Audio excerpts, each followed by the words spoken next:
What I want from you now is go to desktop.github.com and download the desktop application. Click download here. If you are using Mac, go to download for Mac OS and so on. When you download and install, it's very simple. I don't want to waste time on it now. Open the application GitHub and create an account, sign up. You will see this is the application. You can see here all my projects. What I want you to do now, just practice this. Click on File and then New Repository and create a repository in your account. I will create one now. I will say test repo 123, anything, and simply choose a directory, test code, anything. This folder here, select, and then click on Create Repository. And now click on Publish Repository. Just wait a little bit. Then click on Open in Visual Studio Code. And you'll see now we are inside our repository, our code, our solution, our folder, call it whatever you want. And it's now empty. If I go again to my account and go here to repositories, you will see the test repo is created. I will open it and now it's empty. Let's do this. I will go here to my code, create a new file, call it app.py, anything.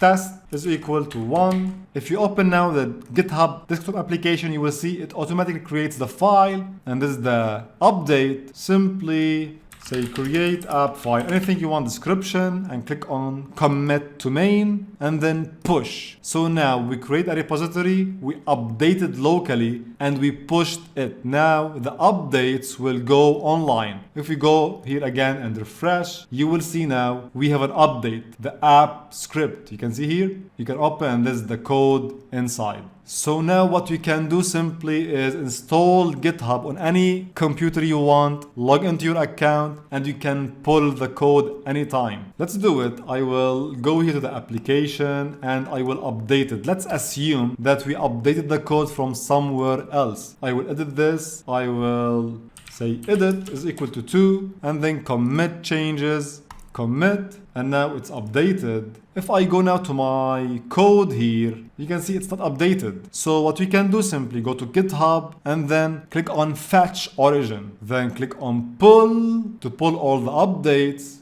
And you can see now we got the updated code. So you can update from anywhere and pull from anywhere and work in teams or simply for yourself to manage your code from different places. Don't forget, it's a backup for your scripts. That's it for GitHub.